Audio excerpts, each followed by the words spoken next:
Rolling with a little bit of a squirrely moment there on the bottom as he was snapped tight on the exit of the corner. Christian Challenger trying to stay off the back of Everybody. They're going to go 3 wide as they come down the front stretch with Travis whirling on the bottom. There's contact. They still keep going. Whirling all the way to the bottom, but he doesn't have the speed. He's pinched too far to the inside. Challenger on the high side. He's going to be able to get the nose ahead. We are going green to the finish. Abramitis has the inside, but can he get it off the corner? He is much faster coming through there. Is there damage on Challenger? Abramitis is ahead. There's going to be a race to the line. Who is going to get it? Abramitis takes the win by 7 thousandths of a second. The top 5 were only 700ths between each other. Unbelievable finish.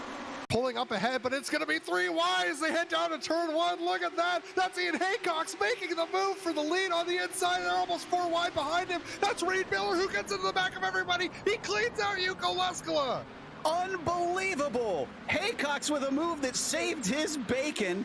He gets a great run, covering down to the inside, almost all the way to the grass. He'll force Holly to go the long way around as they approach Rent. Kings is still potentially in this. No, he's starting to drop back as he tied on fuel here.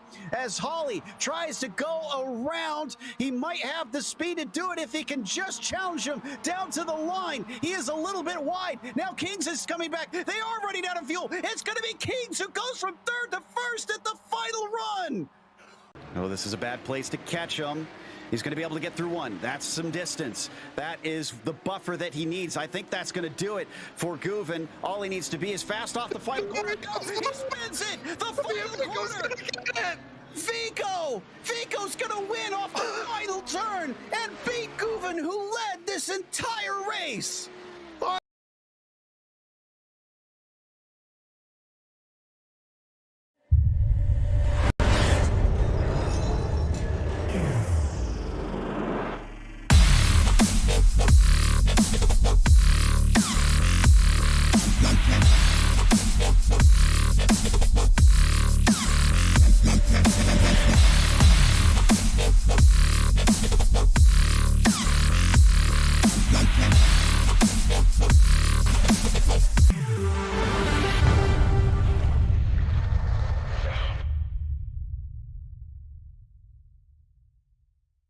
Hey there, I'm Nicholas Dubois, co-founder of Advanced SimRacing. We are a Canadian company.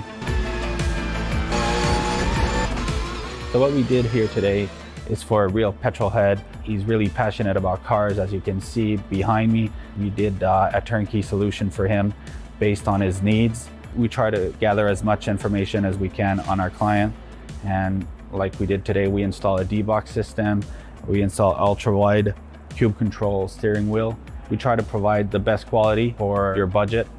So let's say if you want a budget of 10 grand, we're gonna give you something that's the best for 10 grand. If you want 20 grand, then we always try to stay within your boundaries. We do try to make it as easy as possible. So the client, once we install everything, it's pretty much gonna be a turnkey. So he's gonna press start on his computer, and right after, we'll try to explain everything, how it goes, how it works, and then he's ready to go. Our aluminum is from USA, treated in Canada, cut in Canada. So we do sand all our aluminum piece just to make sure the powder coat sticks to it. And that's one of the reasons why we use powder coat, is to make sure you have the best aluminum finish in the industry. And our quality is beyond what you can get with any other competitors right now. We are really, really passionate about all the gear, all the cockpits, all the sim hardware, and that's why we want to create something that's really gonna reflect our passion into our product. Come visit us at advancedsimracing.com. You can always reach us if you have any questions. You can call us, you can text us, you can go on Facebook, like our page, ask us questions over there, and we'll make sure to answer every questions there is. We are very passionate about what we do, and we try to make it as easier for you to go into the sim racing world, because there's a lot of gear, there's a lot of options, but let us guide you through your process, and let's hope you'll be an Advanced Sim Racing customer.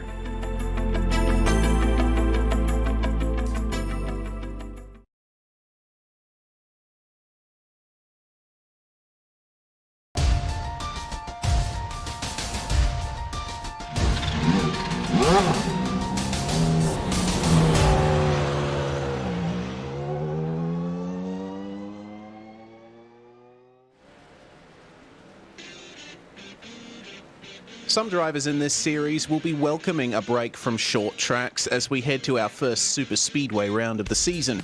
But in going to a bigger track, you trade one threat for another. Up till now, it was traffic and regular cautions the drivers had to avoid. Now, it's the dreaded big one. Tonight, we race at Talladega for round 5 of the Precision Racing League NASCAR Truck Series, and you'll see it all live here on the Global SimRacing channel. Hello everyone, I'm Reese Gardner. With me in the booth is Chris Phoebe. Behind the scenes is our director, Zach Johnson, and he's using cameras provided by Dougie Beard. Talladega is one of the hallowed grounds of stock car racing. It's long and wide, and the draft is king around here. Let's head to the track guide to learn more.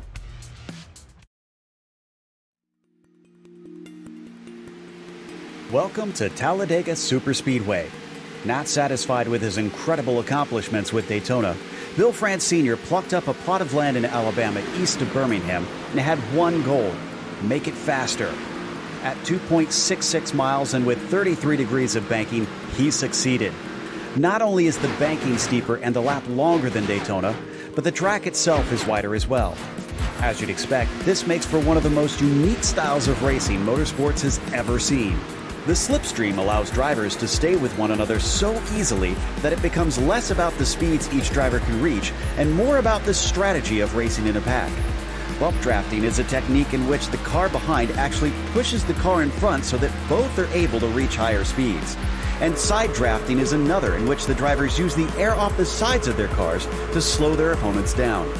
Staying out of trouble is always a difficult aspect of superspeedway racing, and it's not uncommon to see drivers intentionally move to the back of the pack to avoid the chaos.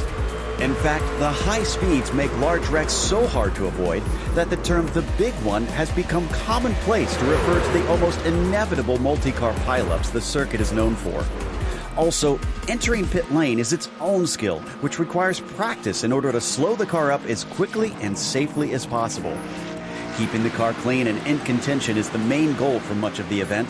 Then the final few laps, it's a race to the line, with any alliances usually dissolving and the driver's urge to win taking over. Known for gobbling up cars and ruining a driver's good day in the blink of an eye, Talladega truly holds the title of the biggest and baddest track on the NASCAR circuit.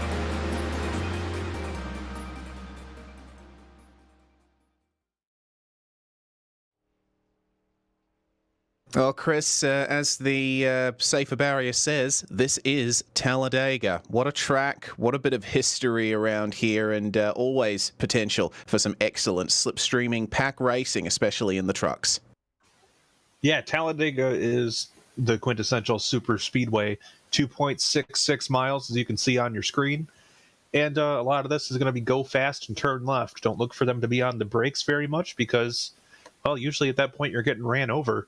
So these guys are going to be tight in the draft. Expect the guys that can master the airflow around here to head towards the front. You're going to see probably a lot of drivers that also choose not to qualify, hang out at the back, and try to avoid the dreaded big one.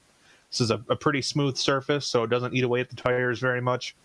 And they're going to be going very fast around here as well. So look for a lot of incidences, but definitely a lot of fun here in Talladega. Fun that we are looking forward to presenting to you tonight thanks to our series sponsors at the Precision Racing League. First of all, Advanced SimRacing. Owned and operated by passionate SimRacers, Advanced SimRacing designs and builds the sturdiest and most durable aluminium profile racing simulation cockpits available in the market today. Visit them at advancedsimracing.com. It's also sponsored by RaceLab. RaceLab helps you to improve your driving skills. With modern overlays, race statistics, and native VR integration, you can get the best out of iRacing. Start using it now for free at RaceLab.app. Today's broadcast is also proudly sponsored by ButtKicker. ButtKicker products add an incredible immersion and realism to any game. Feel every nuance and truly put yourself in the driver's seat. Check them out at thebuttkicker.com. And finally, the PRL NASCAR Truck Series is brought to you by NinjaTrader. Ready to compete against the financial markets? Supporting over 60,000 users across the globe, NinjaTrader provides award-winning trading software and brokerage services. NinjaTrader is always free to use for advanced charting, backtesting, and trade simulation. Visit NinjaTrader.com to get started with a risk-free trading simulator and start tracking your performance. Well, the drivers you see on screen are not racing at the moment. They are currently in the final minutes of practice and just doing a couple of final warm-up runs for the racing action here tonight. And this is how they're going to be able to stack up in the championship. With the driver points, it's Bradley Holly who has gained a very big advantage. Richard Regan Jr. was a threat for wins early in the season and took one at Martinsville, but missing the round at Bristol has put him on the back foot and now outside the top 5. Bradley Holly leading by 31 points over Mark Kalin. And I tell you what, Chris, Waterback Overdrive Racing, they're doing pretty well. It's obvious to see there on the screen the top 3 positions in the championship. Yeah, literally the top 3 drivers are all from that Overdrive Racing crew out of Waterback. And Bradley Holly, in his own, having just a remarkable season. Mark Kalin and Jeff Evans, the picture of consistency this year as well. So there's a lot of drivers that are definitely making an honest showing of themselves this season. Also good stuff to see that Adam Zemke has managed to make his way into the top 5. It's still very close on points there. Could change massively here at Talladega. In terms of the team points, well, there's definitely a clue. Looking at the drivers' standings, have a look at the advantage that Waterback Overdrive Racing has over their sister team Back Row Racing. It's looking a little bit closer though, Chris, between RSM, Waterback Next Level, and SGE Esports. Yeah, those riding Shotgun Motorsports Rangers there in third definitely have a couple teams breathing down their neck there, but what a great, remarkable, unprecedented performance by Overdrive Racing this season. I mean, it is a dominant performance out in front here, and they are definitely holding their own. That they are. And in terms of how they're going to go about the racing tonight, we're going for 55 laps around Talladega Superspeedway here at the halfway point of 2022 Season 2. The drivers get 4 total tyre sets. One of them's definitely going to be used up in an incident like that you just saw. And the drivers have no spare truck, so if they get involved in an incident like that, it's straight back to the pits for some long repairs. But all the drivers are running on the same settings with a 24 incident limit. And though these drivers are running a fixed setup, there's plenty of options out there for you if you want to up your setup game. First and foremost, the Majors Garage, home of free Baseline Plus setups. Get help from any of the garage coaches 24/7. Sign up now for awesome, affordable monthly subscriptions, telemetry, coaching, and more at majorsgarage.com, or use our special discount code MajorsGSRC for 10% off. We have a link in the description below that directly applies our special offer. Well, we see the drivers practicing one of the classic super speedway, well, maybe not quite that, but one of the classic super speedway maneuvers, the bump draft, Chris. This is perhaps the first place all season that we're really going to see that in effect here. Yeah, and that bump draft can be really difficult to time right. You have to definitely be in lockstep with the person that you're drafting with, and it's possible you can sometimes push them a little bit too hard and run over somebody in front of them. So there's definitely an art to the bump draft, and unfortunately, even the best at it don't always get it right. That's how they stack up in practice with a minute left before qualifying. Jose Medina running the fastest time, and I would presume that is in a pack. We'll probably be seeing times of about, I'd say 53 seconds at least in qualifying, with all the drivers qualifying on their own. But man, those times still incredibly close. And it's amazing how much difference can actually be made running high on your outlap here in qualifying. That's right. Qualifying here is kind of it's always been a helpless feeling for me when driving, because there's so little you can really do to change it. I mean, you can't really play around with the throttle. You're just foot down all the way around. You just hold the wheel and hope for the best. But there are some little techniques you can take into it to try to maximize getting up to speed, which is a challenge here for these trucks. There we go then. Checkered flag flies in practice, and the number 17 of Daniel Knight, who was almost on for an excellent result at Bristol, unfortunately making a mistake and putting himself out of contention. He'll be hoping for a better race here tonight at Talladega. So let's begin qualifying. Let's see who decides to set their times the first. In terms of the conditions the drivers are driving to tonight, as we see the 365 of Dalton Geyer up, getting onto the banking. 119 Fahrenheit and 48 degrees Celsius. Goodness me, that is an incredibly hot track, Chris. Yeah, that's a little spicy. That's gonna make things a little greasier and a little grippier, as far as that goes. So look for these trucks to maybe slide around a little bit more running that hot. And not to mention, when you're locked in that draft and you're all lined up, it can make it a lot more likely that your truck's going to overheat if you don't dip out of the draft and get some air every now and then. Yeah, the air temperature seems kind of reasonable at about 27 Celsius, but goodness me, 119 Fahrenheit track. It's been a while since I've seen a track that hot. And here at a super speedway, well, if you get bumped and into a slide, then goodness me, you are absolutely done. But we have some of the first of our drivers coming around here to begin their first hot lap. Dalton Geyer leading the way here and running high here on his first hot lap. Each driver gets 2 laps in this 5-minute session. And what he's doing here is trying to use that ramp off the banking to gain a little bit of extra speed so that his second lap is as fast as possible. It's not about running the tightest line around super speedways. It's more about building up your maximum velocity. That's right. If running the very inside is the shortest possible distance around the track, running the outside would be the longest possible distance you can run, which gives you a little bit of extra time to get the revs up and get the engine within the power band that you want it to be in. So, and you'll see as he comes around to the start-finish line, Dalton's probably going to dive right down to that yellow line, and you'll see him probably run most of that qualifying lap right there against the line to try to shorten that distance as much as possible. There he goes, all the way down to the yellow line at the bottom. As the first times have come in, of course, these are drivers setting up for laps. Ryan Traver currently with the fastest time.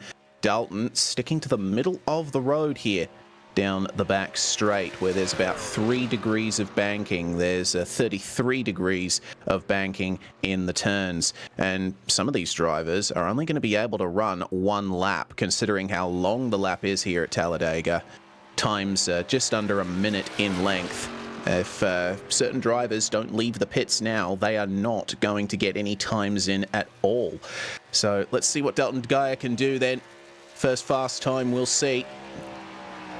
Coming up to the start-finish line, which is just beyond the tri-oval here at Talladega. A bit of a unique setup there, but 56.232 there for Geyer. But Ryan Traver has managed to stay on top with that 56.1. We see more times flowing in. Currently only 13 drivers have set times, and there's only 3 other drivers out of laps at the moment. Sumner gets into 7th place. Mark Kalin has just about begun a hot lap here, sticking all the way down to the bottom. Let's see what he can do. Apparently looks like one of the only waterback cars actually out there at the moment. Apart from Jeff Evans, of course. I remember back to Daytona back in February, we had a lot of drivers that tried to not qualify so that they could start in the back.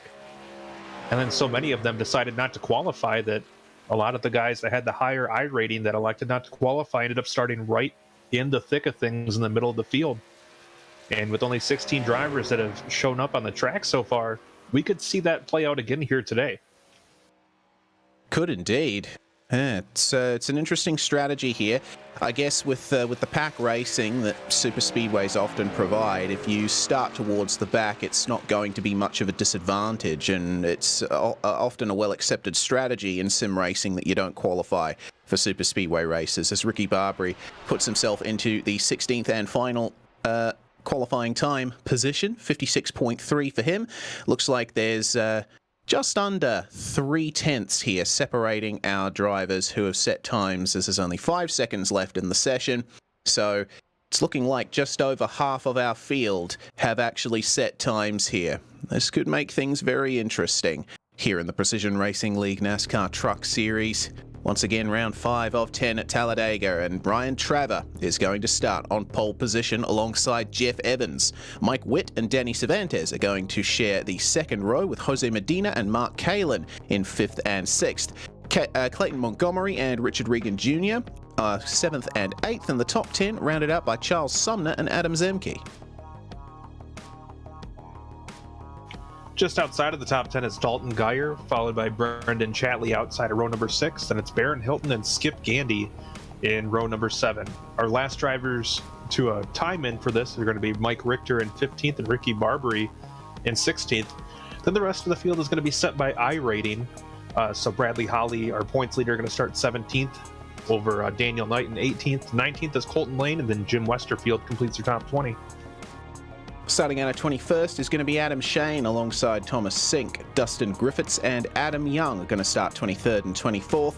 It's Nicholas and Austin Hunter in at 25th and 26th, sharing that 13th row. CM Pennington and Dylan Schmidt, 27th and 28th. Stacey Hunter and Garrett Austin, 29th and 30th. And the final spot on the grid will be taken up by the number 247 of Zach Panzarella. So 16 rows starting here at Talladega with 31 trucks. It's a good turnout here for the first super speedway race of the season. I'm interested to see who is going to come out on top, especially with our usual top drivers electing not to qualify. Yeah, this will be I mean, these super speedway races are always pretty interesting. But it's nice to see the field mixed up a little bit, and you got to make some friends out there to get to the front. Let's hope that friendship wins out overall here in the first 20 laps at least, because I think that's probably the highest risk sector of the race. That first half when everyone's still trying to get up to speed and sort through themselves. Let's check out the cameras for this round. We got 5 of them this time. Charles Sumner is always an appearance on the cams. There he is. And making sure that everything is to his liking. He's got a top 10 start here as Charles, so he's looking forward to potentially getting a good result here. Adam Young is also here too, and starting a little bit down the field. Let's see what he can do from his position. Austin Hunter, again, you can definitely tell that it's him. His number and his name in huge letters behind him. Bradley Holly, our championship leader. Once again, keeping with the glasses, they seem to have given him a couple of extra tenths, taking that win at Bristol. And of course, Mark Kalin, watched over by Terry Labonte. Let's see how all of these drivers do. Kalin starting right in the middle of the top 10, along with his Waterback compatriots. And the iRacing pace car will come in at the end of this lap because track's over a mile in length. You only get one pace lap before the green flag flies. So what are we expecting from the start here, Chris? Well, it's going to take a minute for these trucks to get up to full song, so they're going to hopefully behave themselves and stay in line for a little bit, try and get the trucks up to speed. And then from there, the gloves are off, and it's all about the friendships you make along the way. Well, Ryan Traver and Jeff Evans will lead them away. But who will have the advantage? Will it be the bottom line or the top line? It'll be interesting to see how that works out. Coming out of turn 3, it's going to just be the tri-oval from here on out. Pace car's going to jump on into the pits, and now the field falls under the control of the number 28 of Ryan Traver. Got to wait a little bit longer here to get started at Talladega because of the location of the start-finish line. So if this were Daytona, they'd probably be getting up to speed already. But Traver's going to wait a little bit longer. We'll see how early he decides to go, or whether or not he decides to wait for the call of the green flag. Everyone's nicely in formation. The green flag flies, and away we go. Brilliant stuff, and it looks like a nice even start from our top rows.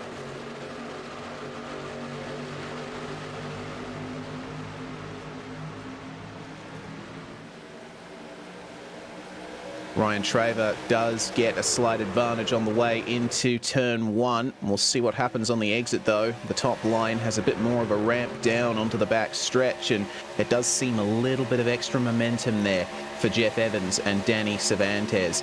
Most of the drivers still in their 2 rows, at least in the top half of the field, but we're starting to get 2 easily recognizable groups here. All on his lonesome is Mike Richter at the moment, down in 17th place. But for now, looks like the bottom line is the one with the advantage out of turns 3 and 4. They've got a few car lengths there on Jeff Evans. Yeah, Ryan Traver going to comfortably lead the opening lap here as we head back off into turn number 1. And so far, everyone's playing nice. You can see a few drivers a little darty in the draft, but more or less everyone staying pretty even keel here in the opening couple laps. Well, Mike Witt sitting pretty in the number 26 Mountain Dew machine in second place. Not showing any sign of trying to go for a move yet, and why would you? It's lap 2 of a 55-lap race around a track where bump drafting is king. Yeah, this is a track where the old adage of to finish first, you must first finish really comes into play, because, I mean, you can see how close everyone's running together right now. Just one little mistake can result in a whole mess of trucks getting collected and really ruining a lot of people's days. So these drivers keeping their nose clean at this point and really waiting till later in the run to start duking it out is definitely in their best interest. It doesn't always make the most compelling viewing when you have your drivers running in this sort of manner, but it does usually set up for an exciting finish, because when you get to the end, you have anywhere from 5 to 10 trucks that could probably make their way up to take the win here.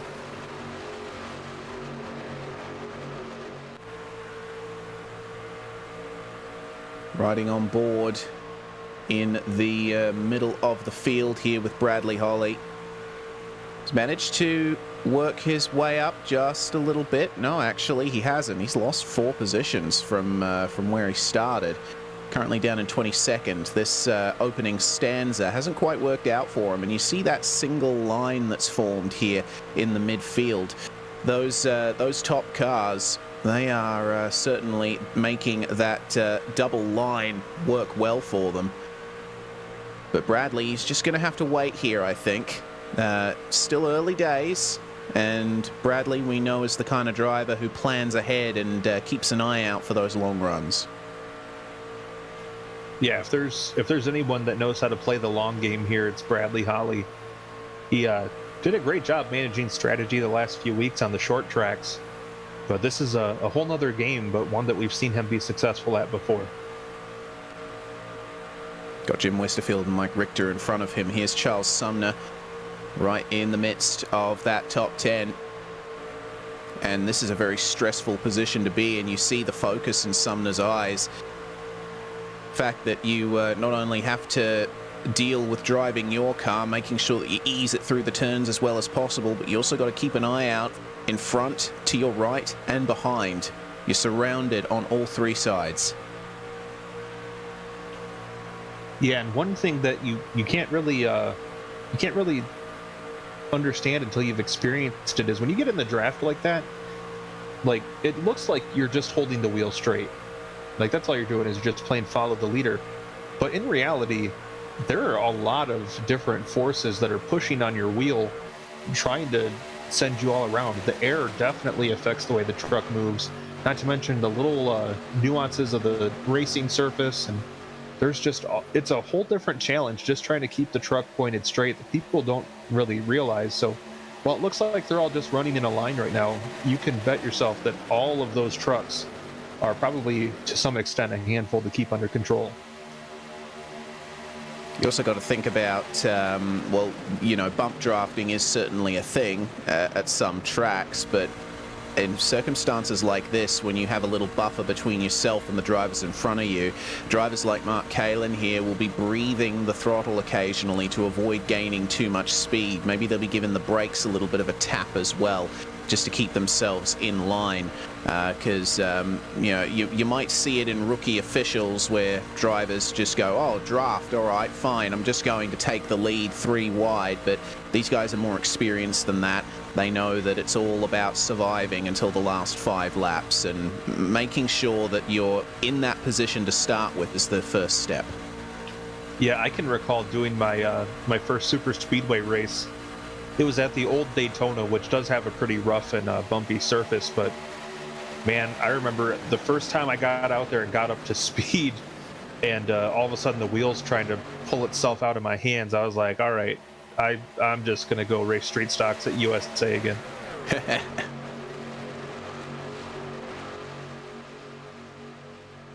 I need to get back into oval racing, man. On the driving side, it was I've certainly had some good times racing in ovals in the past. I remember street stocks at USA, actually, back when iRacing ran the Icebreaker 100. Running street stocks at USA, that was certainly a fun time. But these drivers, those days are long behind them, and actually looks like a pretty good run there from the top line. Jeff Evans is going to be moved into the lead there, half a tenth ahead of Ryan Traver now. I don't know what that top line has done, but maybe as the tyres have gotten into their operating range, they're starting to gain an advantage on the exit of turn 3. I have noticed the 26 of Mike Witt's been a little bit darty in that second position on the bottom line. I don't know if maybe he pushed up the track a little bit, maybe broke the draft momentarily. But whatever it is, it looks like that inside line is getting their head of steam back. And at the very least, they're drawing even with the outside.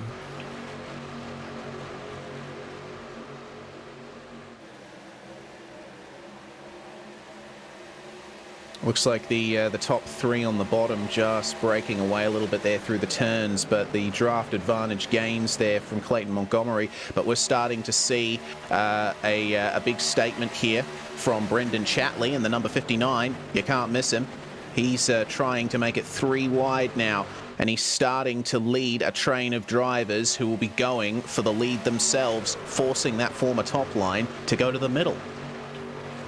I question the logic in that move, and it looks like Brendan Chatley is already given up on it and falling back in line. It's awfully early to be pushing it 3 wide. I don't doubt at all that we'll see that move used, and probably to decent success towards the end of the race, but 9 laps in, it seems like it's probably not the greatest idea. Well, Chatley falls back in line behind Richard Regan Jr., who has returned to the series after being absent from Bristol last week. He'll be hoping for a good result to try and get himself back into that championship top 5.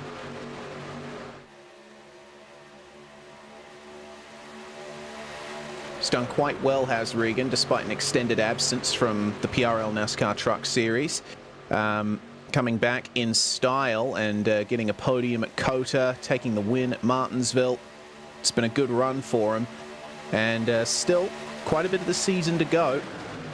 He could still get himself into a very good position here, as looks like Jose Medina lost out a little bit there coming through, because the top line is working very nicely right now. Have a look at this on the exit of turn 3. Just a slight bit of extra momentum, and Jeff Evans draws level with Ryan Traver on the way down the back straight.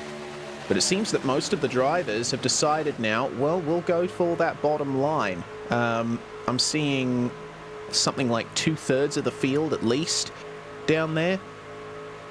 And we've got Adam Young there up ahead of everyone else. We ride on board with him in the ride and shotgun Ford F-150.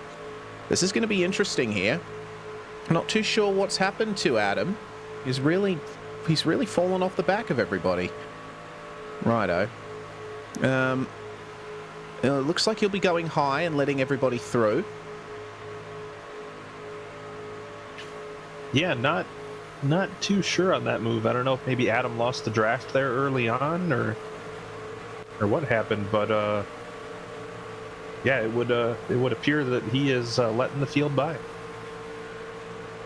Yeah, I'm just going back to see if anything happened to him.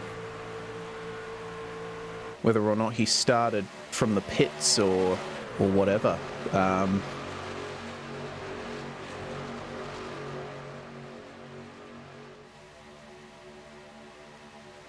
But at a bit of a disadvantage now is Adam, unless there is a caution and he gets the lucky dog.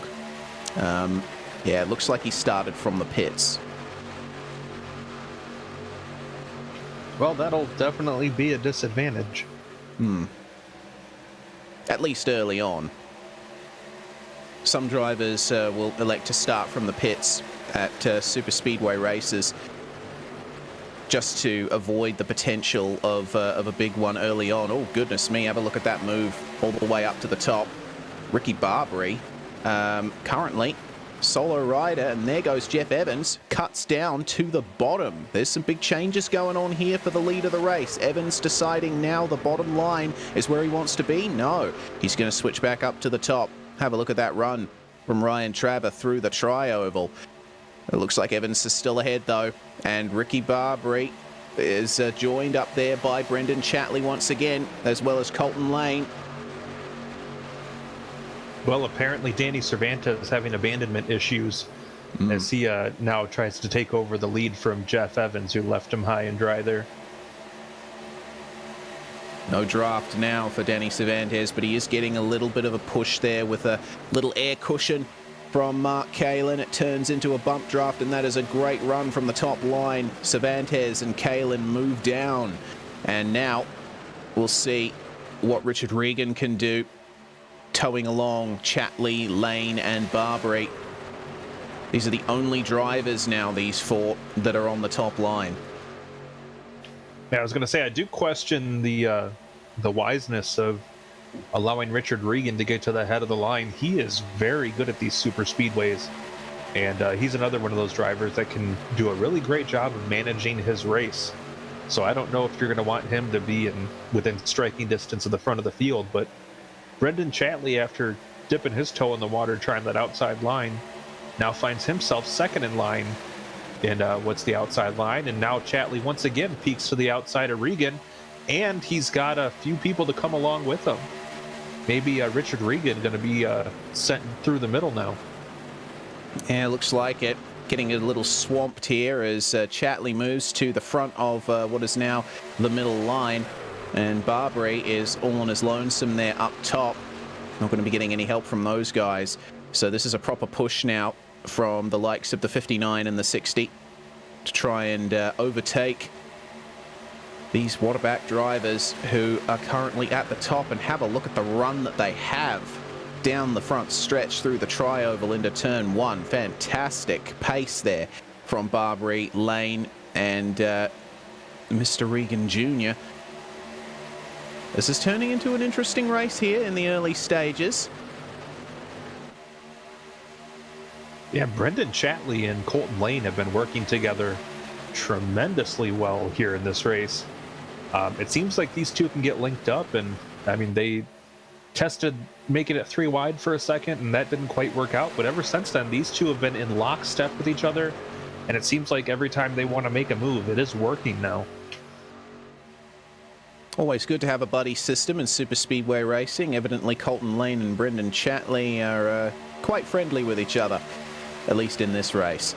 Have a look at the run from the top line, though. Regan is getting a very nice push here from Daniel Knight, and they're also towing Mike Witt along with them. Ryan Traver, the driver who started on pole position, has decided, you know what, I'm going to follow you guys. I'm going to see if I can get a draft and try and take advantage of what you're trying to do myself. Knight is just ahead of Chatley here down the back stretch, but I think it's still borderline whether or not moving down is a good idea. Going to have to wait here for the exit of turn 4, I would believe. Even then. Yeah, I'm honestly surprised with how well that outside line is doing, holding their own, given how fewer trucks they have helping them out. But those 4 linked up on the outside are doing a great job.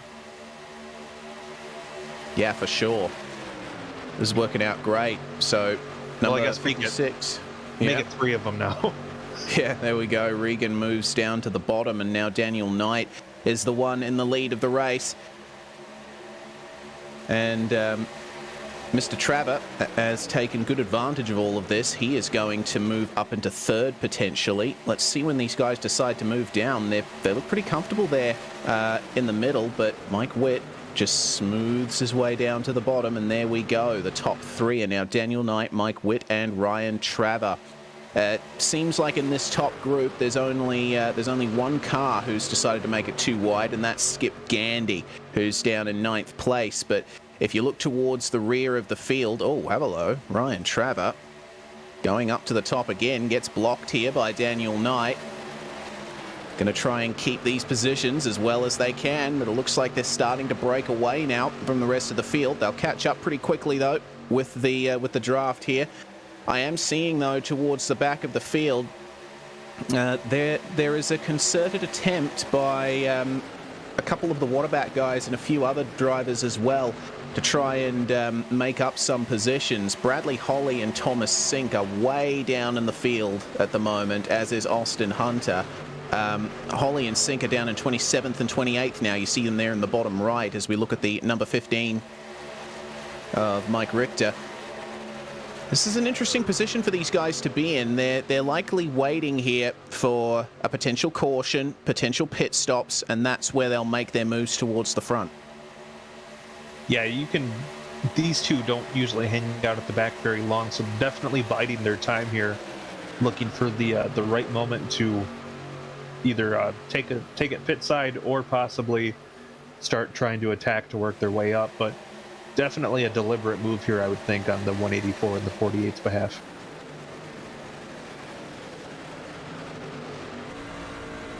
Well, Ryan Traver moves back into the lead of the race. Austin Hunter in the 312, down in 27th now, ahead of Holly and Sink. Majority of drivers have decided to go for the bottom. We're only seeing a 3-car pack in the midfield and 2 trucks up the front of the field trying to use the high line. So now we're definitely in a rhythm with 36 laps to go. And hey, how about that sweet GSRC shirt that Austin Hunter has? Nice. Thank you very much for that one, Austin Hunter.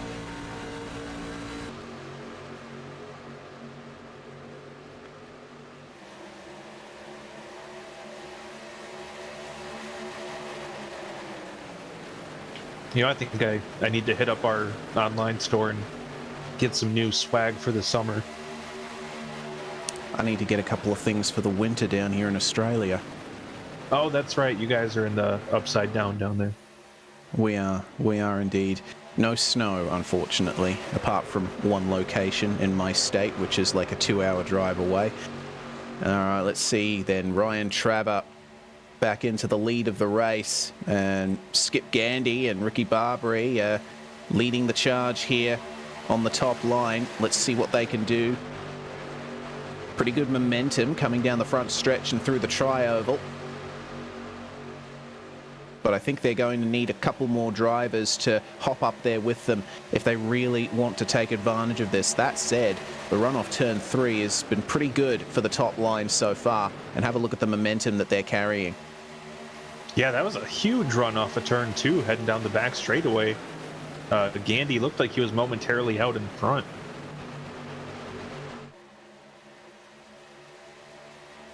There's another distinct top line forming in the back of the midfield as well, as Gandy and Knight try their best to work things out between them. Gandy is classified briefly in the lead of the race as they come through the tri-oval, but the inside line with the advantage there.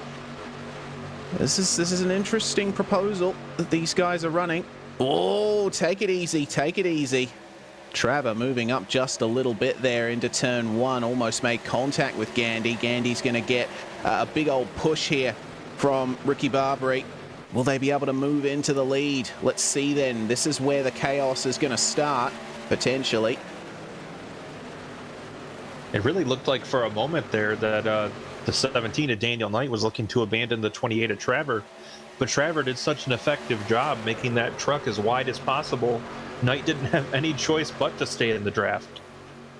And that top line that was forming in the midfield that I mentioned earlier, well, look at them now. They've managed to get right up to the back of Gandy and Barbary. So now Adam Young has moved his way up quite a fair amount. He was in 21st when he crossed the line last lap.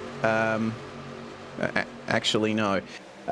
My apologies. I'm looking certain positions a little bit wrongly, but we'll see how many positions he ends up gaining next time he crosses the line.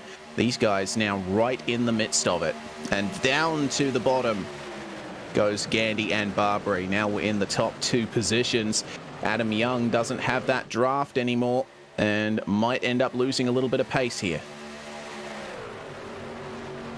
Man, it seems like we're getting closer to the middle of this race, and the moves are getting a little more bold. We have people heading to pits. Interesting. So with 32 laps to go, into the pits comes Colton Lane, Danny Cervantes. I'm seeing Jeff Evans there as well, Austin Hunter, Bradley Holly and Thomas Sink at the back of that pack too. This could be big. These guys are all committing to running in a pack together now. Well, you mentioned the buddy system, Reese. These drivers are about to become the best of buds as they have to now stay together to keep up their pace. But you got to wonder, is this going to start a flurry of pit stops here? I got to think that seeing this move might inspire some other runners towards the front of the field to make their way in. Yeah, we'll see what happens when these drivers come out of turn 4. Are we seeing anyone jump down into the lane? Yes, we're seeing one. And quite a few more now. That looks like 5 drivers. Zach Panzarella, CM Pennington, Dylan Schmidt, Jose Medina, and Dalton Geyer. Following them in there, Dustin Griffiths and Gareth Austin. So here we go then. We're starting to get some real difference in strategy here with the tyres. And this lead pack is starting to come up on those drivers who were the first pitters. How long are these guys going to go? Yeah, that becomes the real question here, is how long are they going to stay out? And not to mention what kind of chaos this could all be thrown into with a caution flag. Couple of movers down here. Oh, it's a bit of a split now between the top pack. And Richard Regan Jr., he missed pit entry. I don't know if you saw that, but it's a massive disadvantage that Regan has put himself into. He's lost so much momentum as Gandy, Barbary, Witt, and Montgomery jump into the pits. And Regan there was trying to follow them in, but messed up. He had a big lockup. Very unfortunate. So now he's all on his own. And I think unless there's a caution, he's going to be right out of the running. Yeah, that is costly under the best of conditions. Here on a super speedway, that is very good chance that's game over for Richard Regan in the 56.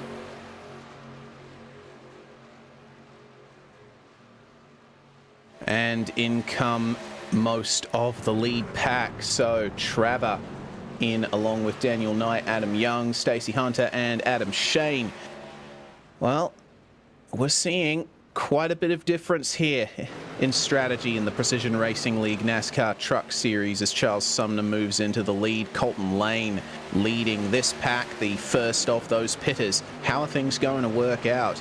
We'll find out after a very short break here on the Global Sim Racing channel. You're watching the Precision Racing League NASCAR Truck Series here at Talladega.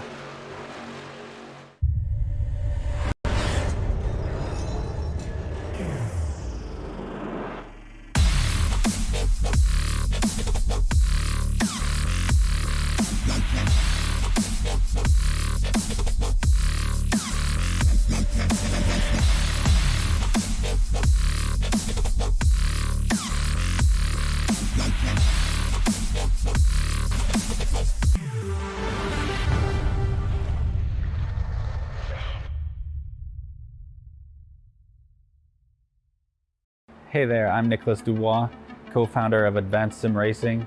We are a Canadian company.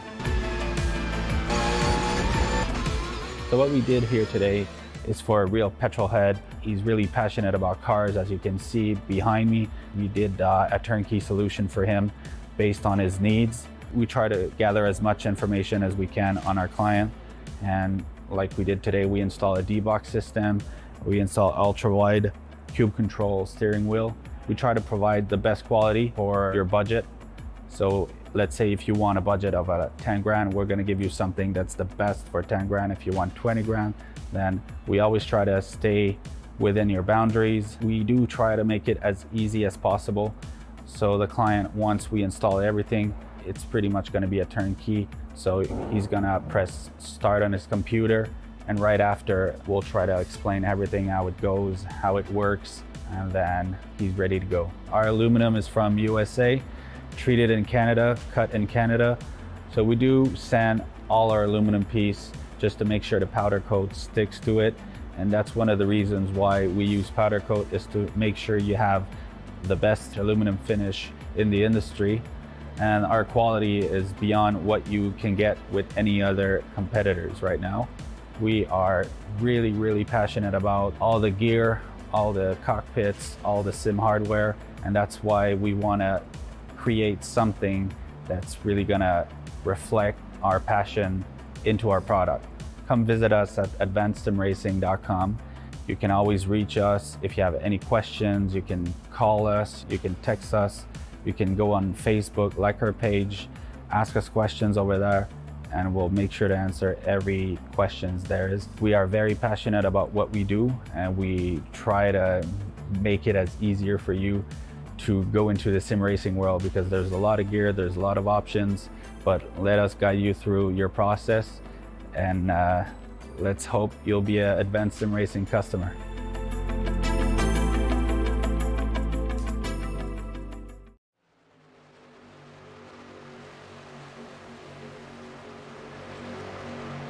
Well, looks like the undercut has worked out exceptionally well for this pack that was running towards the rear of the Talladega race 2022 Season 2 in the Precision Racing League NASCAR Truck Series. And now going for the lead, the top line, Mark Kalin getting pushed by Bradley Holly. I'm Reese Gardner with Chris Phoebe in the commentary box with me, Zach Johnson handling production. And goodness gracious, Chris. A big flurry of pit stops there. We saw some very distinct groups of drivers going for specific strategies. These guys were the ones to pit first, and it's worked out for them.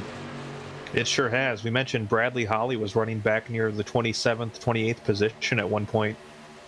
He's now in contention for the lead of this race just by virtue of pit strategy, as looks like the 62 of Mark Kalin is up there, but looks like Kalin may be a lap down. Yeah, Kalin classified in 29th place. Something has gone wrong for him there. 53.2 second stop for him compared to about 13 to 15 seconds for everyone else to change tyres. So something's gone very wrong for Mark in the pit lane. Let's see then what these drivers can do. He's still helping out his Waterback teammates, giving a good draft to Bradley Holly and helping them to consolidate their positions here up at the front of the field. But Clayton Montgomery and Daniel Knight are up there on the top line. They're followed by the duo of Adam Young and Ricky Barbary. And it seems that Barbary is one of those drivers who's really liked using the high line so far. Yeah, one thing I've noticed here, Colton Lane and Brendan Chatley, who have been basically attached at the hip for most of this race, they now have Danny Cervantes in between them. So that's one of the power duos of this race that are unfortunately split up right now, which could make things a little more difficult, as the outside line gets a huge head of steam here heading off into turn 3. Head of steam indeed. Montgomery getting pushed brilliantly by Daniel Knight, and Adam Young has been left high and dry just behind, but he will be picking up a draft from the number 17 on an oval. You really start getting the effects of the draft from about 1.5, maybe 2 seconds back. And they're starting to come up on a lapped car. CM Pennington running down in 31st place, and Pennington is already a lap down. He's going to go 2 laps down when these guys eventually catch up to him. But have a look at that, almost clear of Mark Kalin. is Clayton Montgomery, and Pennington, well, he's going to stay wide and let them through nicely. Good stuff there. Was almost a bit of drama there on the exit of turn 3, but they managed to work it out very nicely. But it's a proper push here from the top line now, and it looks to me as though Adam Young has caught up to Knight and Montgomery.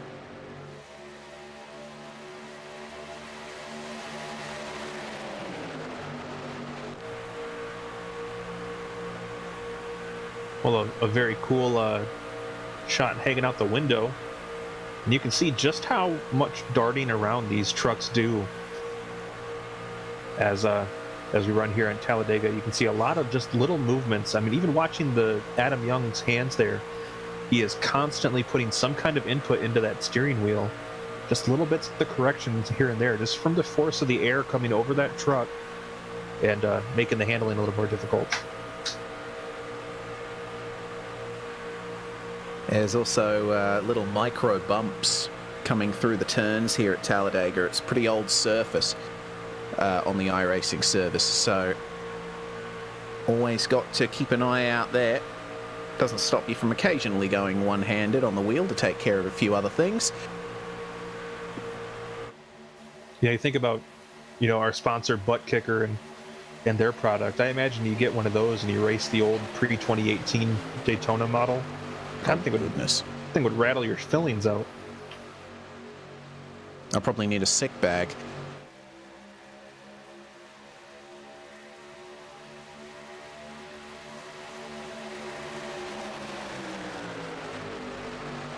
This top line is having a bit of a tough time getting by the bottom, and they might be a little frustrated with a lapped car being in the midst of this.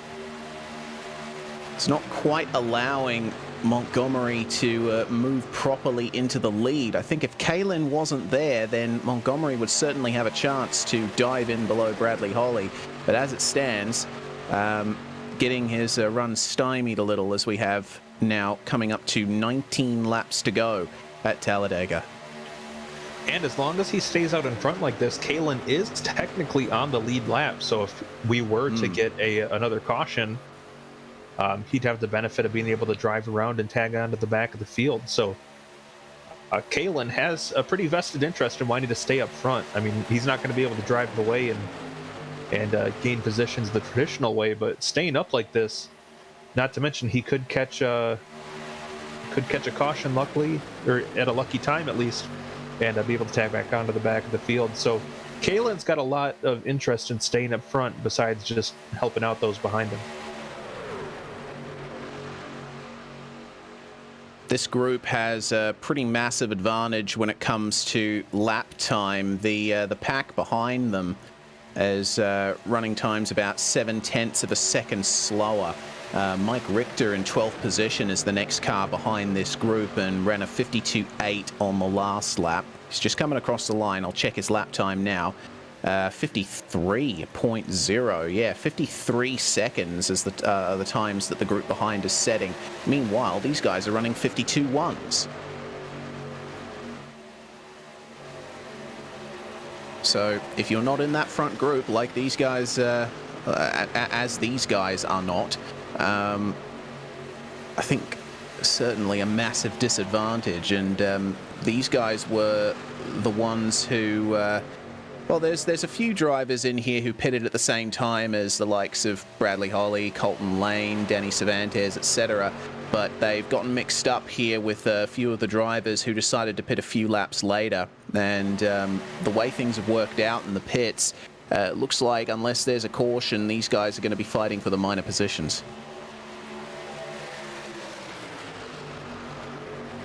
Yeah, there's a pretty sizable gap, and unless they get very organized, it's not going to be the easiest thing to get back up there in contention here with only 17 to go.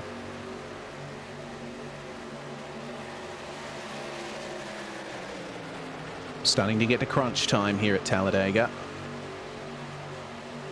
And this group showing some very good racing nous here with Adam Shane up at the front of this pack. Still sticking to the top line though, dragging along Stacey Hunter and our pole sitter Ryan Traver.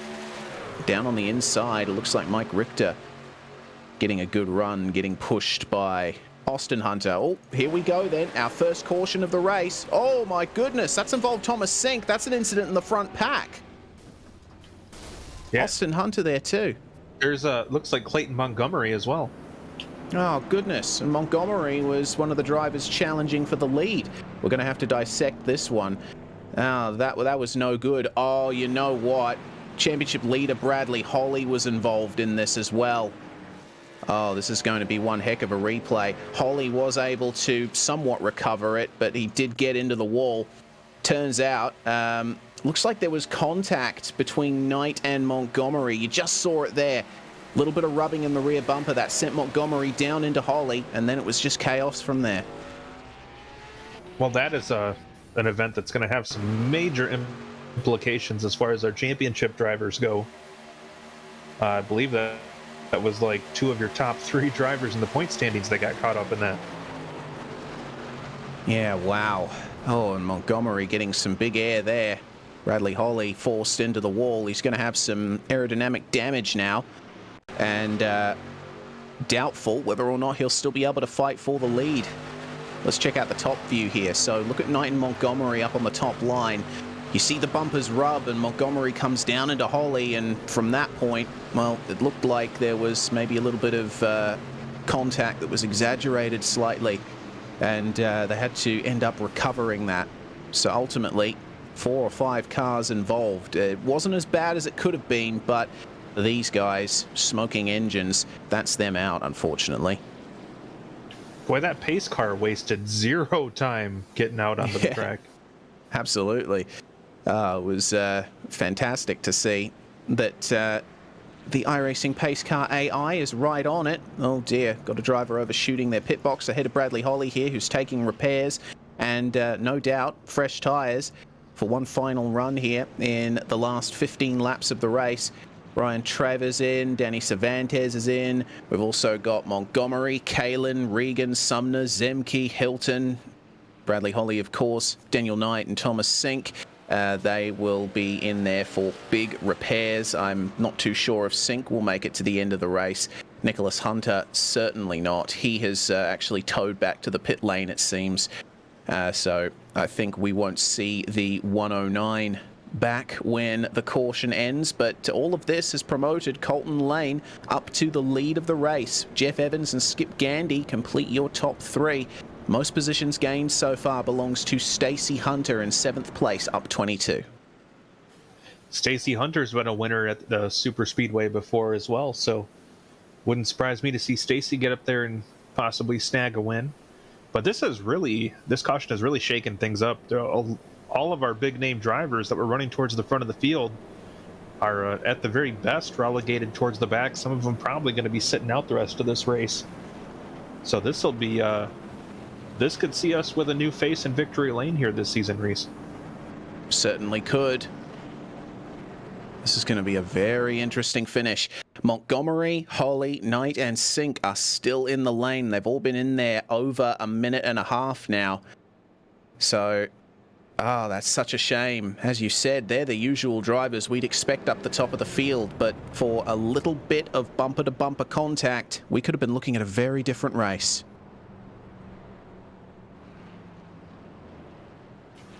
Yeah, this is a whole new race at this point. Probably going to be looking at, 13 laps to go by the time we get back underway. And this is like we're starting over fresh here. Starting over fresh indeed. It's I don't know if I'd be able to pick a winner from this point. Colton Lane, of course, will be starting in the lead, and he's got a nice clean truck, but then so is Jeff Evans, and Evans has been competing up and around the top pretty much the whole race. He started in second, and he's filtered back into second thanks to all of the happenings and goings-on here at Talladega.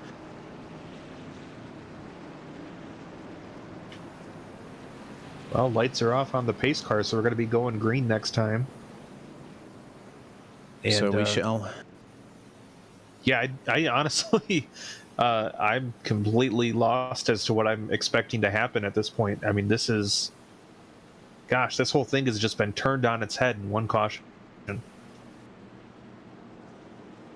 A story of 2 races in 1 here at Talladega. Well, the field forms up, and it looks to me like Thomas Sink and Bradley Holly have made their way out of the pit lane. And it seems that they are still on the lead lap. They're going to have to try and catch back up, though, to these guys up ahead. They haven't got much time. Holly just crossing the line there. Going to have to proceed at as much speed as possible. I think they'll just be going green by the time they're almost caught up to them. You see that Holly is still carrying a great deal of damage to his truck. That spoiler is looking a little substandard. So our championship leader might be down on pace. Yeah, and you get a significant amount of aerodynamic damage here. You might as well just tie a boat anchor to the back of your truck, because you're not going to be going anywhere very fast. Well, from my timing, the 28 cars still running are all classified on the lead lap, and it looks like Bradley Holly and Clayton Montgomery are able to catch up just in time to the rear of the field as the pace car pulls in. Now it falls under the control of Colton Lane. When does he decide to go? Do they wait for the green flag once again as they did at the initial start? This will be an interesting one for sure. Jeff Evans running in second the whole way, almost.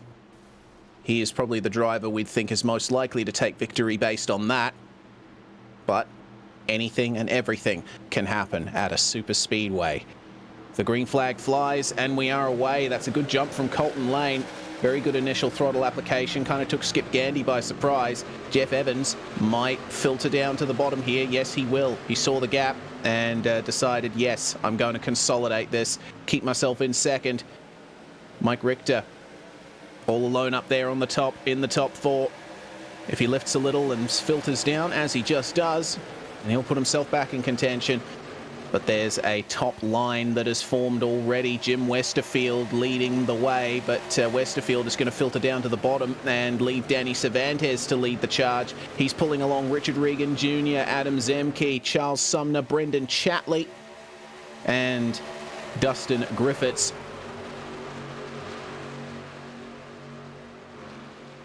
But very unfortunate for our top drivers who were involved in the incident that brought out that caution. Montgomery, Holly, and Sink are just dropping off the back of the pack.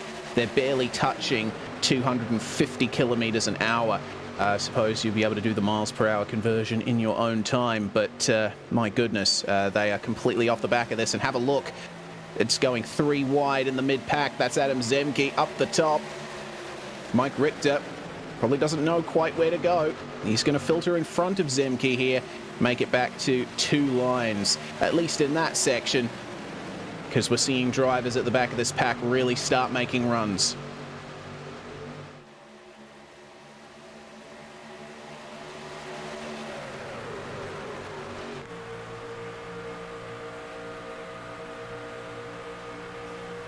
You can see a lot of focus on the face of the 98 of Charles Sumner, as he can see the front of this pack up ahead.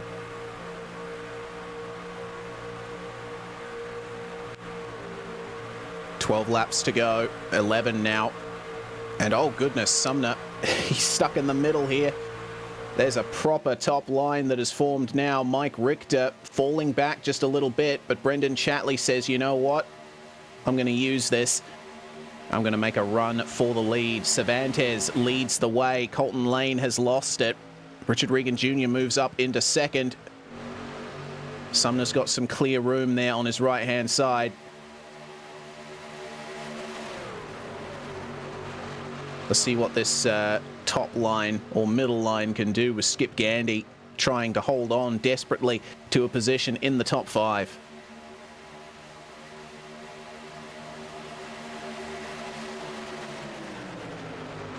Unfortunately, it looks like we've lost Daniel Knight.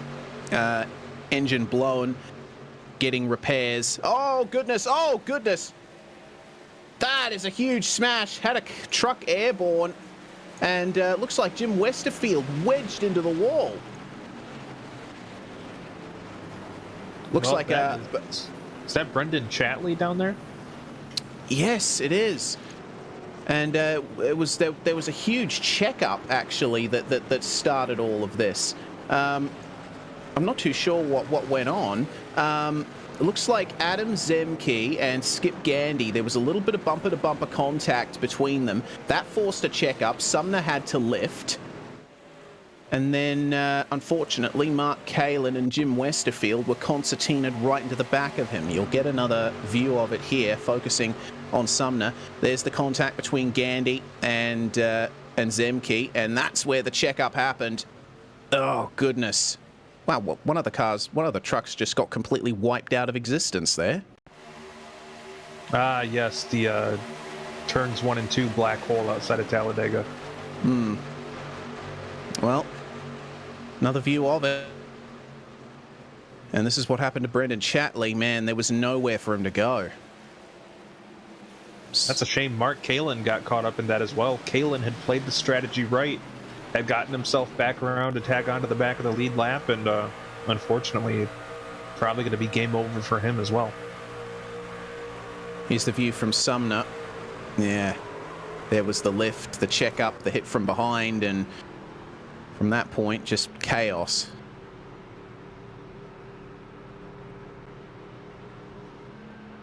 So, Brendan Chatley confirmed retirement. Charles Sumner given an end-of-line penalty by himself. Sumner is one of the race admins here at the Precision Racing League. Evidently, he deemed himself as the car that caused that caution. But Danny Cervantes is the one in the lead. Richard Regan Jr. has survived all of that chaos and into second place. Skip Gandy still holding on to a position in the top 3. This is going to be interesting with 13 minutes remaining or so on the race time. If there is another caution, we might just end up going time certain here. In fact, we're even on the verge of that right now, aren't we? Yeah, wow. Time flies when you're having fun, I guess. Yeah. So with... we're thinking 6 laps to go when the pace car comes into the pits.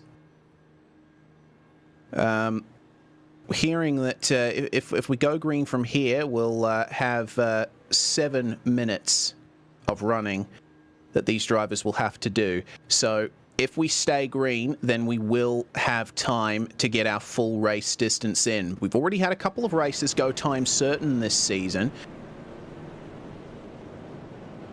It's an interesting situation that these drivers are in. You know, if the yellow flag does come back out, then these drivers are going to have even less time to try and sort out their positions. There's going to be extra pressure on these guys to try and make desperate moves towards the end. Yeah, they do say that cautions breed cautions, and when you throw in a potential victory here at Talladega with just a few laps left, and this could very honestly turn into a bit of a mess here as these drivers are all vying for victory. Well, Danny Cervantes already has one oval victory under his belt. He took it last season at, I believe, New Hampshire. So if he can get a win at Talladega, he'll certainly be happy to add that to his trophy collection. But Richard Regan Jr., you mentioned earlier, Chris, he is very strong on super speedways. So we'll see what the driver of the number 56 Toyota Tundra can do there.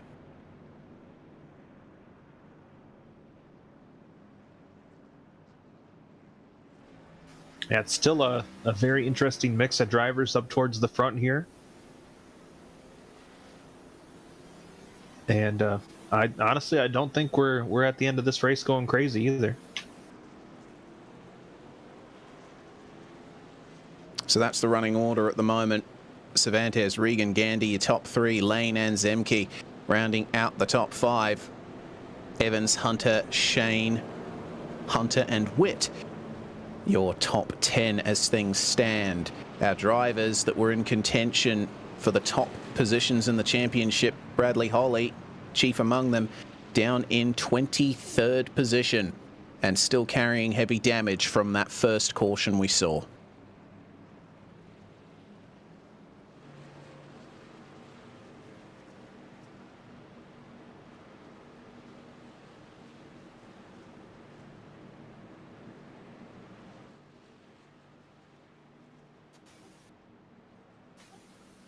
Well, these 2-minute caution laps are killers here. Yeah, absolutely are. But lights are off on the pace car, so we'll be coming to it very shortly. Just cruising along at 65-ish miles an hour, or thereabouts. Cervantes and Regan already forming up in those two lines.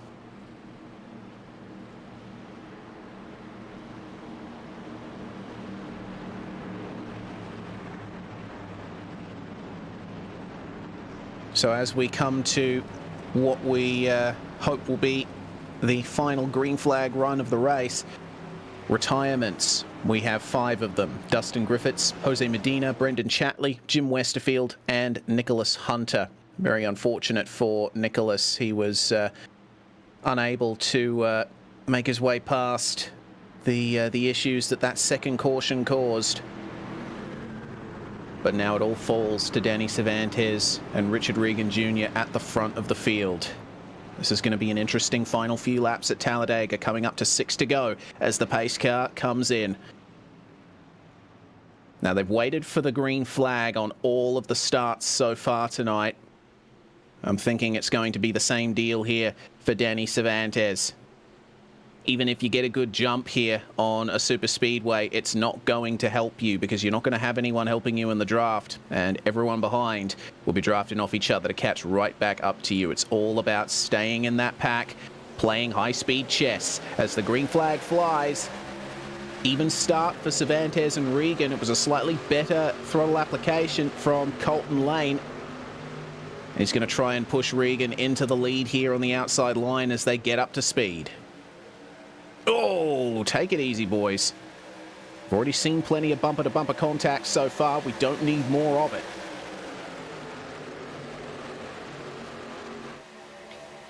Well, I said I wasn't sure that they were done crashing yet.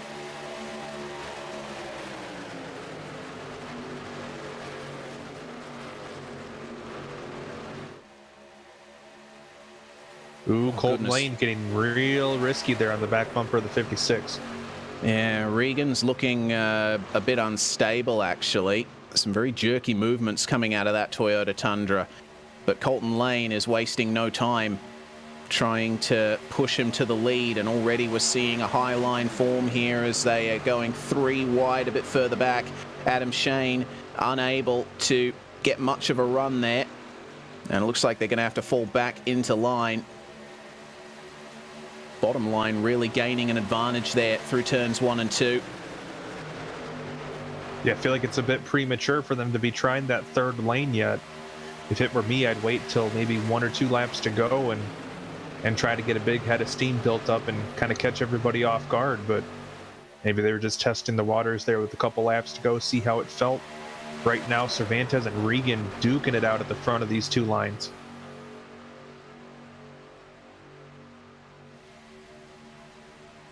Very tense times here. 4 laps to go when they cross the line. Regan moves into the lead and is going to be classified ahead. Danny Cervantes by 0.038 of a second. But once again, the inside line is the one with the advantage through the turns. Slightly shorter route around the racetrack. But have a look at the ramp onto the back stretch. That's a huge run from Regan and Lane. And they are dragging quite a few drivers along with them too. There goes Regan down to the bottom.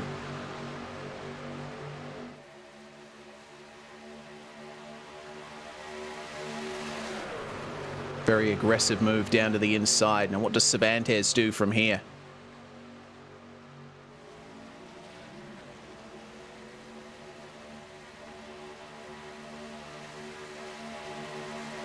So far, they're playing nice here with 3 laps to go as they cross the line. Got a lap down truck heading towards the apron, so giving everybody plenty of room.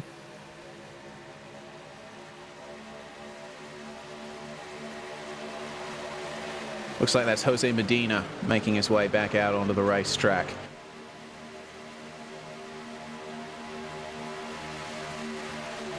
So now Colton Lane's being pushed by Jeff Evans.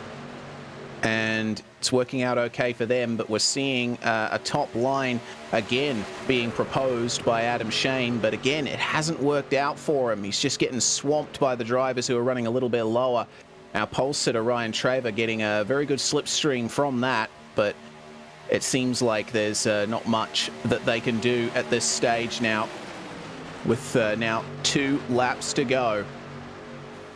Now This is Ryan where the big moves are Traver. going to be made. Ryan. Oh, no! Oh no! Oh, that's huge. We're gonna go for a green-white checkered here, Chris. Well, Adam Young immediately comes over the chat, takes responsibility for it, apologizing to the field. But there is once again a lot of pretty solid drivers there that are probably not going to be in the mix here at the finish. Oh man, that is a shame. And yeah, Adam Young taking responsibility for that, and I think he might be right to, because if we take a look at this, we see Young right in the middle of the 2 packs here. You see the blue machine of Adam Zemke? Well, bumper-to-bumper contact, and that took out Mike Witt, and it seems Brendan Chatley as well. Yeah, No, looked like not Brendan Chatley. There might have been some contact with Adam Zemke and Adam Young there that kind of kicked it off.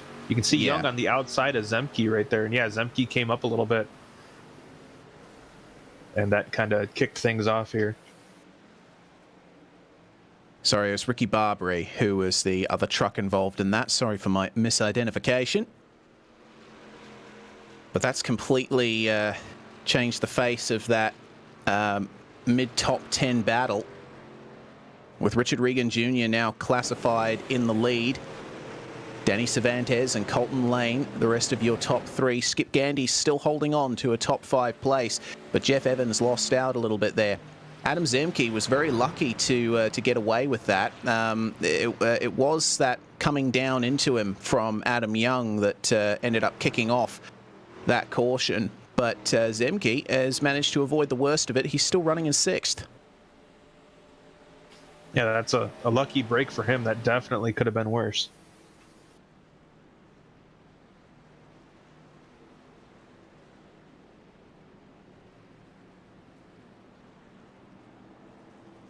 Well, Austin Hunter and Stacy Hunter, 2 of the cars that have gained the most positions. It's still Stacy Hunter with the most positions gained, this time at 21 spots.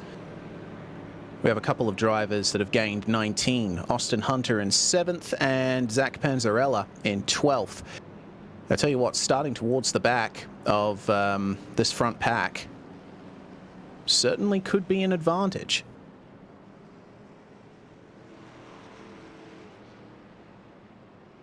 Looks like Danny Cervantes and Richard Regan ready to get this one back underway. Yeah, more than ready. We'll see if we end up actually getting a restart, because there's only 1.5 minutes remaining in the race time. So I get the feeling that this is probably going to be how things end.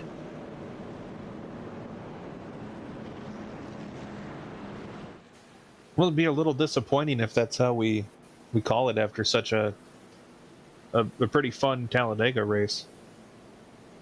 But nonetheless, it would definitely be a well-earned victory for Richard Regan. Yeah, putting himself right back up there after missing out on racing at Bristol. Danny Cervantes should be happy as well with a 2nd place. Qualified in 4th, and despite being a member of the crew that pitted early, worked his way back up and made the undercut work when everyone pitted under green. Colton Lane, starting out of 19th, will be reasonably chuffed with a 3rd place.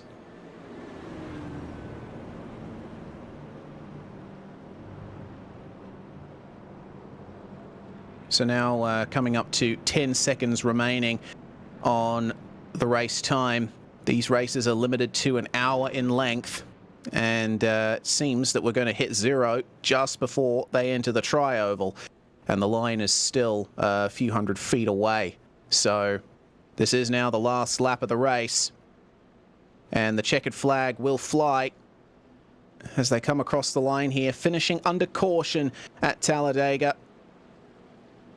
Richard Regan Jr. is going to come away with victory in the Precision Racing League NASCAR Truck Series for the second time in 2022 Season 2. It looks like a white flag, so that's still going to be how they end up finishing.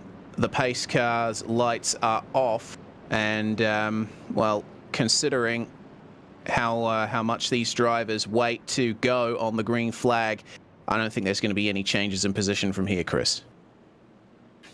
No, it does not appear to be that way. So, I believe this is actually the second race that Richard Regan's won under caution, if I remember right. Yeah, I think Martinsville finished under caution as well, didn't it?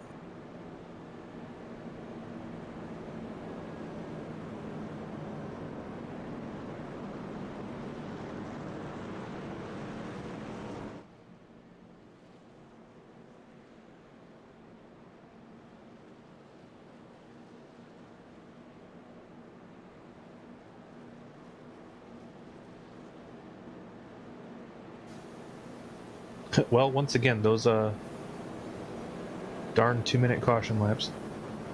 Yeah, ain't that the truth? Well, Danny Cervantes is not going to get a penalty for leaving the racing surface there. Might as well do something to keep the mind occupied while you're trundling around to take the checkered flag. And they're going to stay in single file here towards the line. Not much point in going for a two-wide restart when the checkered flag is pretty much flying, and that's going to be how the race is decided. Pace car jumps in, and Richard Regan will likely put a little bit of power down on his way towards the start-finish line, but not much point when the victory has been decided.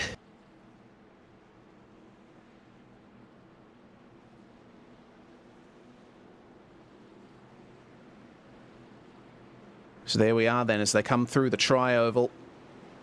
Officially confirmed results. The green flag flies, and Regan and Cervantes will cross the line side by side. Hang on a minute. Cervantes just went by Regan and crossed the line in first. So hang on a moment. How are they going to decide that?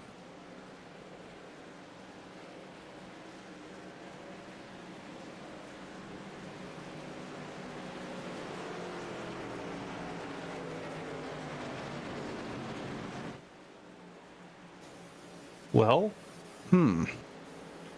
this is there's going to be a bit of confusion here. I think we'll wait for confirmation on who is the race winner when PRL decides to take the results, because yeah, Cervantes just got the jump on Regan there at the line.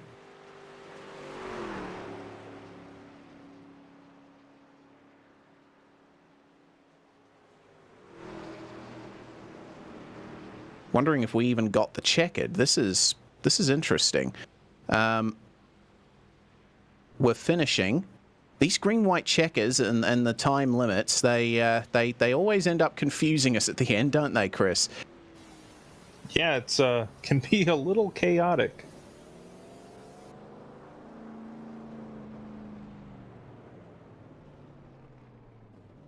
Right, so the previous lap that they had was, I think, technically the checkered flag lap. So it looks like Regan is doing his victory donuts. I get the feeling maybe that is the way things are going to stack up. We'll go to a short break here on the Global Sim Racing channel. When we work out what on earth is going on, we will have our official race results and interviews with our top three.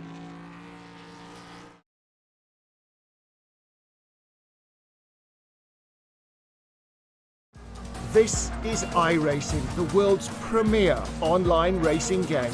iRacing puts you in the driver's seat to experience today's newest form of competitive motorsport virtual racing, all from your home PC. Race virtually in endorsed series from NASCAR, IndyCar, IMSA, the World of Outlaws, Aussie Supercars and more. Take on legendary circuits like Daytona, Silverstone and the Nürburgring. Join iRacing's global online racing community and get on track today at iRacing.com.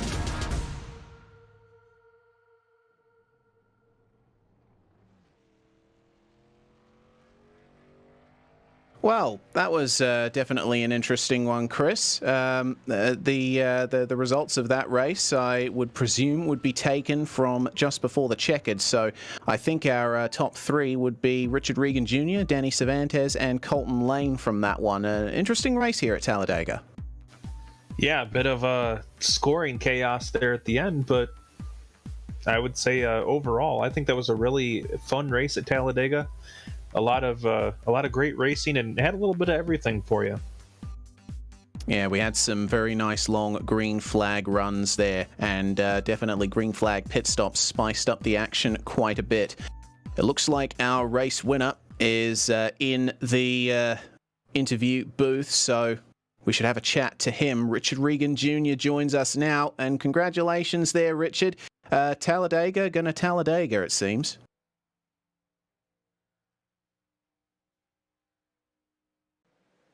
Richard, do you have us? Yeah, can you guys hear me? Yep. All right. I didn't get to hear what you guys said. I'm on my phone. All good, all good. Was just going to say it was a very interesting race there at Talladega, particularly at the end. The green-white checkered and the time limit being reached made things a little bit difficult to tell, but it seems that you came away with victory there. Yeah, got the win. I'm actually on a work trip, so I'm racing from the hotel with the makeshift rig, which is pretty cool to still get the win. It was nice working with Danny, getting back up to the field. Had that incident getting onto pit road, just missed the mark, and instead of getting the penalty, decided to take another lap. But yeah, it was a good race, nice and clean. How did you approach the strategy for it? Because green flag pit stops seem to be the order of the day, at least in the first half. Yeah, well, usually I'd be on Discord with the Wadaback guys, but I don't have my headset with me, so I couldn't really be on Discord and listen to them. So I was kind of on my own a lot for the race. But once we got that caution, me and Danny hooked up, and we just started rolling the outside. So, I got lucky getting that caution. Without that, we would have been, I don't know, like 13th, 14th at best, maybe. So definitely got lucky with that caution. Well, we end up going to Dover for the next round. Will we be able to see you there? Oh, yeah, I'll definitely be at Dover. I'd say at least my best track on iRacing, so I'm definitely looking to put on a show there. I got to give a shout-out to all the Wadaback guys, JZ Photography and Neonism, Kaylee Street Creations, VR Cover, Oculus Glasses, Liquid Molly for coming on board too. New paint scheme will be debuted next week. Gearhead Coffee coming on board as well. Everyone at GSRC that broadcasts, and everyone at the PRL that puts on the league. Well, thanks very much for joining us, Richard Regan Jr., race winner here at Talladega. The next driver interview, I think, would be Colton Lane, I believe, who crossed the line in third place in the number 60. Colton stood by with Chris. Well, Colton, a pretty interesting race there at Talladega. Looked like you and Brendan Chatley were working pretty well together for most of the race. Yeah, it just kind of worked out that way. I started at the back because I had to miss last week for work and had a penalty to serve for Martinsville. But I didn't want to wait in the back. I got a fat run, so I just took it and got up behind Chatley and made it work until we had them pit stops. Now, when we thought maybe we had one last run left before the time limit struck. Did you have any plans for what you were going to do on that last run if we were able to get back to green? I was just going to stick with whoever's in front of me, which would have been Richard again, and that worked out okay last time. I mean, whether it was Richard or Danny, it really didn't matter. They're both Wadaback, drivers, so I was going to stick with whoever was there with me and see what we could do. Well, Colton, it's been a little bit since we've had you on the air here. It's gotta feel pretty good to be back up in in the top finishing? It feels pretty solid. I mean, I had a rough start to the season. Embarrassed myself at Martinsville by trying to push too hard since we didn't get many green flag runs. And when I was trying to make up spots, I spun out. And then I forget what else happened to me, but I just had a rough start. But we're going to get it back on track coming up here. All right, buddy. Anybody you want to thank to help make today possible for you? Yeah, I mean, the whole Waterback crew, we stick together, practice when we can. Not that I practice for this, I'll be honest with you, but, we all hang out, have a good time. And then, you guys put on a good broadcast for us, PRL putting the lead together, Charles for putting up with everything. And then, I got to shout out the boys watching at home, the Fellards. They watch occasionally, and this time they were treated to me actually running good. So what's up, fellas? All right, well, that's Colton Lane, top 3 finish for the number 60 today. Great stuff there. And crossing the line in 7th place at the end of the race was Austin Hunter, who joins us in the commentary box now. G'day, Austin. Goodness me, what a race it was for you. You were up and down the field all the way and almost involved in a couple of those big incidents. Yeah, that was definitely kind of a scary night there. These plate races, it's just kind of a crapshoot, as they say, to where you're going to end up finishing or if you even get to finish. But I was pretty happy coming from the back of the pack up to the top 10 there. How did you end up approaching the strategy for this one? Because we saw a couple of groups going in for what we presume was an undercut on the tires under green flag. Yeah, no, I'm not Waterback anymore, but I was one of the original 4 of the Waterback team, so I still hang out with them a lot. So my goal was just to kind of pit with them, stay with them, and I was up front with them, and I ended up actually sliding my pit stall. I couldn't see through my brother Nick, and ended up sliding my box a little bit and lost a bunch of time. So it actually ended up what was able to save me because I was in the second pack when that big crash in the front of the field happened. Well, nonetheless, it's still a top 10 finish for you, and from 26 to certainly a result you'll be happy with. Are you looking to repeat the same at Dover? Absolutely. I do end up kind of struggling at Dover. That turn 2 wall sneaks up on me real quick there. But I'm hoping for a good finish and to bring home another top 10. Anyone you'd like to thank for this top 10 before we let you go? Definitely you guys. Y'all always put on such a great broadcast every week. I'd like to thank my wife and my son Tatum. And just everybody that puts on such a great league in the PRL, and my teammate, my brother Nick and Chadley.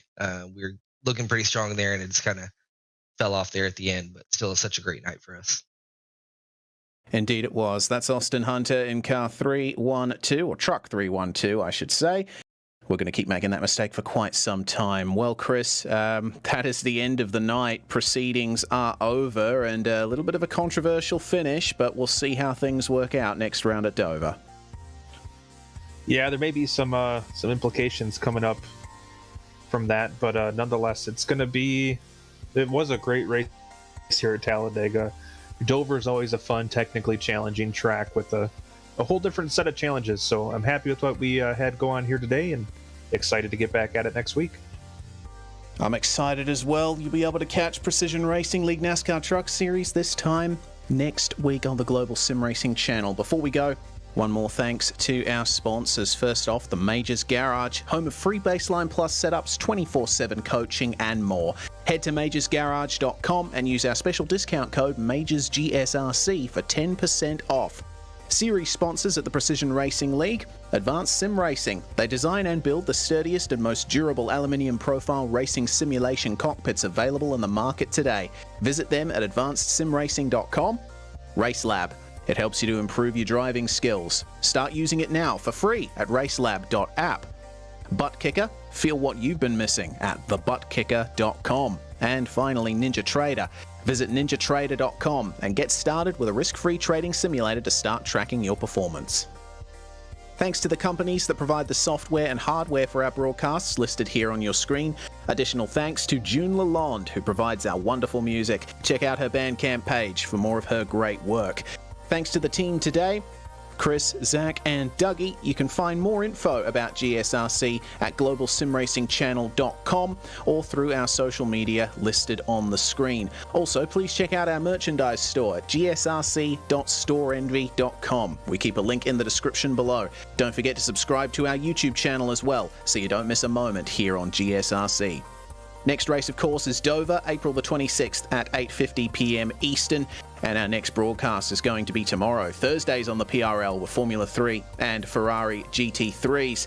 That's going to happen at 8:25 p.m. tomorrow night. We also have upcoming races for other series listed on the screen, so check those out and mark them down on your calendar.